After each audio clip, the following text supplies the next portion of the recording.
How's it going, folks? It's Rob here. Just around at my parents' place because Mum's asked me to do a little bit of work on the aquaponic system. I'm not doing it today, but I'll run through what we have on the cards for it, and I'll also cover how Mum cycled the system without having any fish in it. So we'll get stuck in.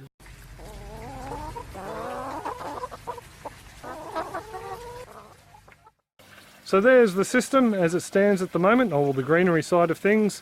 Dad's had heaps of lettuce come through here, and they've left a couple of plants just to go to seed in there so they can get a couple of volunteers come up and maybe collect a few lettuce seeds as well. And Mum's also got a couple of dwarf broccoli in there as well. We suggested that maybe not the full-size ones because they can get rather large. So that's how the grow bed's looking at the moment.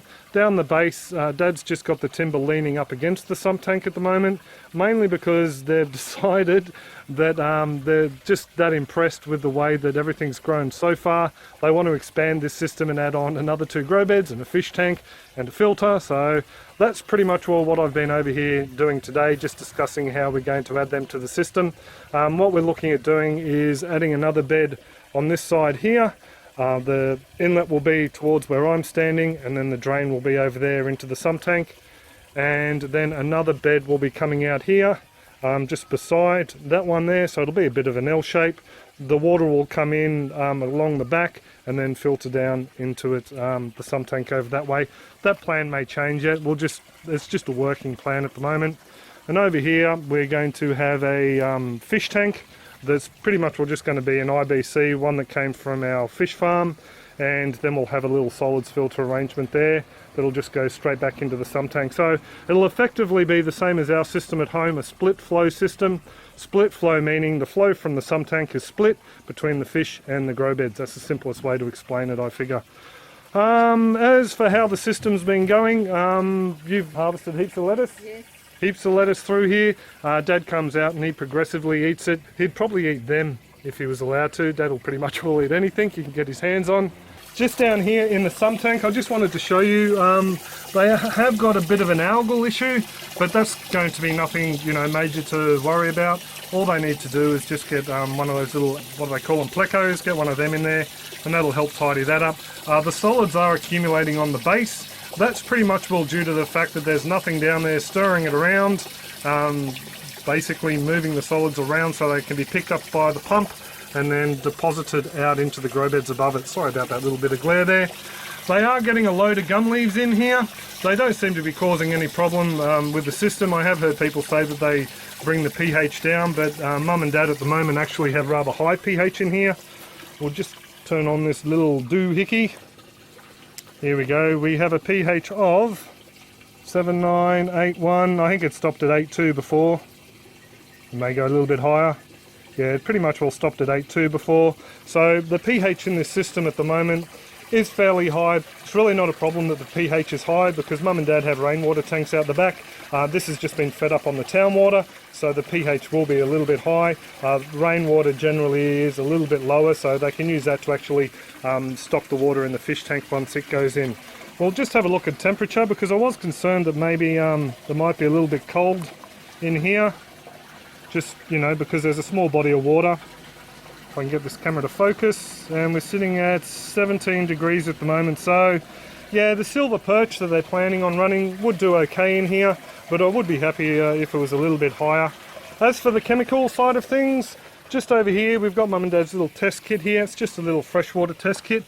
Just to show you, the system has cycled. We've got between 40 and 80 parts per million of the nitrate. Over the back, nitrite is trace and ammonia is trace. Now this has been in, we worked out, just under 2.5 months this system has been running, and Mum's got it cycled, and the way she cycled it is pretty easy.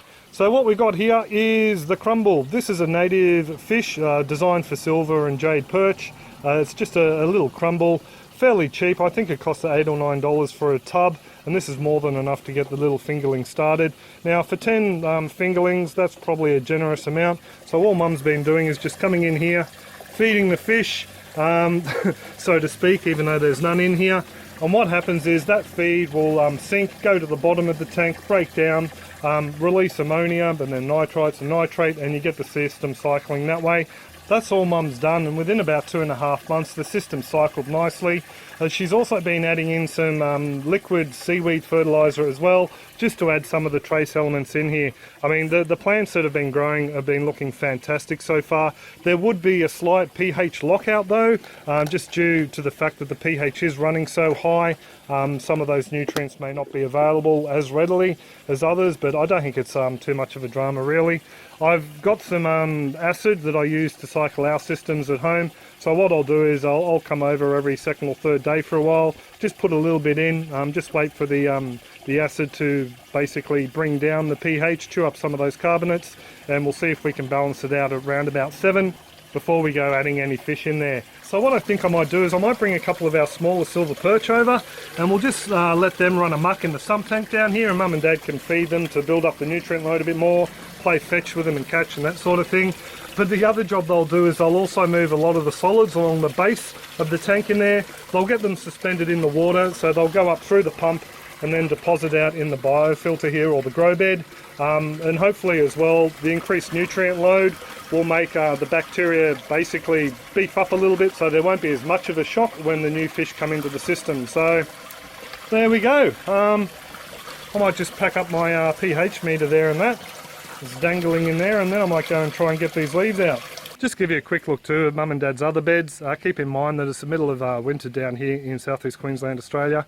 They've got their old dog bed from their pup that passed. They've got that making up a bit of a trellis over the top of their wicking bed. This one here's got some fairly sad looking capsicums, but yeah, it hasn't been that hot. Down there they've got some nice little coral lettuce. Mum and Dad actually gave us the seed originally from this. We have this coming up as volunteers throughout the patch. And over here, guess who put some passion fruit in the compost? Dad's got so many passion fruit coming up around the place. It's pretty much all taken over this wicking bed. There's some of our bull's horn capsicums. We gave them a couple of seeds, and yeah, they've had a fairly good harvest from them this year. The poor little cherry tomato didn't like the cold though. Over here, these are Mum and Dad's strawberry towers. They've got 2 of them, and they're just a little bit of a growing tower. Each tray has a section of soil, sits on top of the other, and the holes go down and water the ones below. There's other different ones I've seen around the world. Beautiful flowering plant, can't eat it, don't know what it is. And over here they've got their other strawberry flower tower. Some beautiful little flowers down there. Mum and Dad always do really well with their strawberries, unlike their middle son, but anyway, you get that. So there's just a little bit of a look at the front yard garden at my parents' place.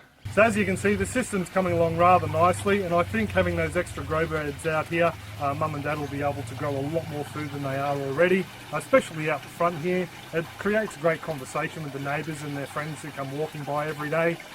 People have already offered to come and feed the fish, even though there's no fish here. So I will keep you updated on the future designs and whatnot, and how we try and screen out these gum tree leaves and that sort of thing. So I hope you've enjoyed the clip, and if you haven't subscribed already, you can do so by hitting that little button up there, and you'll get a notification every time we post a clip on the Aquaponics or backyard farm or someone else's backyard farm. And you can come along and say good day in the comments section. Also too, just to let you know, we've got the Patreon account live and active now, so you can suss that out if you're interested in supporting us that way as well. I do hope everyone is well and happy, and that your gardens are booming, and I'll catch you next week. Cheers folks. Heaps of lettuce through here. Dad comes out and he progressively eats it. He'd probably eat them if he was allowed to. Dad will pretty much all eat anything he can get his hands on, barring grandchildren of course.